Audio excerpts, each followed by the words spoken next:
Hello and welcome to our Pit Chat in Sweden. Joining me today is Jake Nicholls. Jake, you're back. Yeah, finally after a year I'm back in the Grand Prix. I was just saying to the guys that I haven't seen you, it must be for like about 5 years, and you look exactly the same. You haven't changed at all. Yeah, I've still got my eyebrow. That is well and truly still there. Yeah, that's not going anywhere.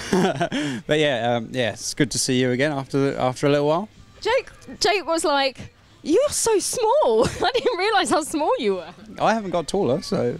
Well, I haven't got shorter, funny enough. But Jake, tell us, for everyone at home, what's an update? What's happened? Because it seemed like you're out forever. Tell us about the injury and how that's going. Yeah, I mean, well, after the German GP last year, the weekend after, I had a coming together with a rider, and my little finger went in his front wheel. Right. And yeah, it just tore it up completely, and they just saved it. But I had a cage on my hand for like 2 months, and basically I missed the rest of that season.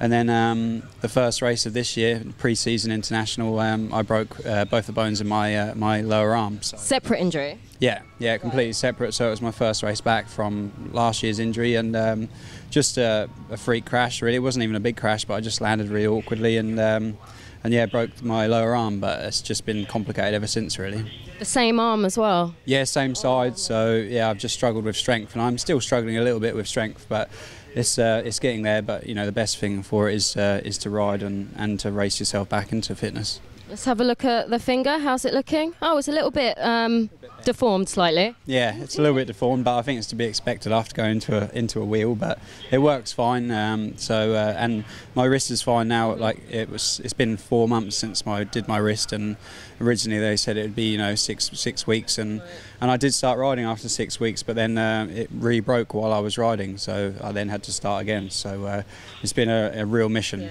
Yeah. It did seem like it took forever, but you're here, just past halfway through the season now. If you were fully fit Jake Nicholls at the start of the season, at this stage, what would your expectations be? Coming into the season, I was feeling pretty good, and I was on a 350 this year instead of a 450 last year, and I was getting on really well with it. So, I would have liked to think I'd have been sort of around the top 10. And getting in the top 10 here and there. I mean, this season has been so strong, especially at the start of the year. When I was sat injured watching, I was really like, wow, this is such a strong class now. But like to think I'd have been around the top 10. And obviously now there's a few guys injured and whatever, so I'm glad I'm back in it to keep the numbers up. Well, no, that's always a good thing. What is your expectations now? I'm just coming here to get points, to be honest with you. I'm still, I've only been back on a bike 3 weeks really since the injury. Like I said to you before, I came back, rode for 2 weeks, and then it re-broke it basically without crashing. It re-broke the arm again. So just coming here to get some points and to get some speed really, because I've rode a British Championship last week and I got 4th overall, which was all right. And every time I get back on the bike, I'm getting better. But the only way to get Grand Prix speed is to be here and get amongst it. So I know I'm going to be off the pace of where I want to be, but the part of that is to just edge my way forward again. It's nice that the sun's shining though. You missed a few wet weekends, I have to say. Yeah, that's been good. I mean, even at home this week and last week it's been good, so it's nice. I did look on the weather and think, it normally rains in Sweden sometimes. So we both live in the UK, don't we? And apparently it was like the hottest day ever on record on, I think it was Wednesday. How bad would it have been if you came here and it was like miserable and raining? We never get good weather in the UK at all, do we? Exactly, yeah, that's it. And I was fully expecting for it to be nice at home while we're away this weekend, and it be miserable here. But it's exactly the same here, so it's a nice one to come back to. Yeah, definitely. Well, racing aside, you used to be called the Reverend. Your nickname was the Reverend. I don't know if it still is. Explain. Basically, we moved to my parents bought a farm like 2 miles up the road from where we used to live, and on the driveway there's a church. Like it's not on our land, but it basically looks like it is. So that was how that started, basically, because the church was on our land and we lived about 50 metres away from it. So, but now I'm called Yak. That's pretty much my nickname. Yeah. What Yak? Yak. Explain that. I don't. Yak.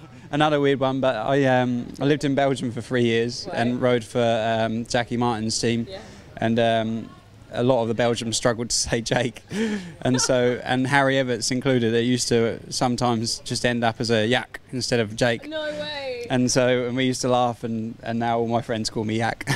Jake, you know I'm going to call you Yak now. Like, this is, from this moment forward, it's going to be Yak. You don't mind, do you? I can go with that. It's better than the Reverend. Let's roll with Yak from now on. Yak Nicholls. I like the sound of that. Now, you've got 2 dogs at home, haven't you? 2 little Jack Russells. Are they here this weekend? No, they're not. No, we left this morning at like 3:30, and they were still fast asleep in our bed. It's all right for some. Yeah, that's it. I did look at them when we were getting up, thinking, oh, I could stay in bed. But yeah, they're staying at home this weekend. But when the races that we come in the camper, they'll come. Cool. I think Jeff, the older one, he lived in Belgium with us. I think he really misses it. Jeff? Yeah. Who calls their dog Jeff? He's pretty much like a normal bloke, honestly. It's like calling a dog Steve or something, like Steve and Jeff. Yeah, what's the other one called? Ted. Ted, I guess. Yeah, Jeff and Ted, but you will understand, he is a real Jeff. He's a real character. Really? He's funny, yeah. He's actually really, he's a lot like Uno. Yeah, Lupino's dog, and they're like best buddies, so nice. I think he misses him. Cool. What's your favourite colour? Orange. Is it not blue? No. It's between orange and green, so that kind of... Is that blue? It's not blue. She's going to be so disappointed. She's going to be disappointed, but her name doesn't have an E on the end, so it's all right. Jake's girlfriend's called Blue, so that was the joke I was aiming for there. And it's not... My favourite colour's not brown either. That's the second name. Is there something blue-brown? Wow, that's fascinating. Blue, brown and Yak. Yeah, that's it. Mine's not quite as cool as hers. Yak, thank you so much for chatting to us. You can watch Yak Nicholls and all the races live this week on MXGPTV.com.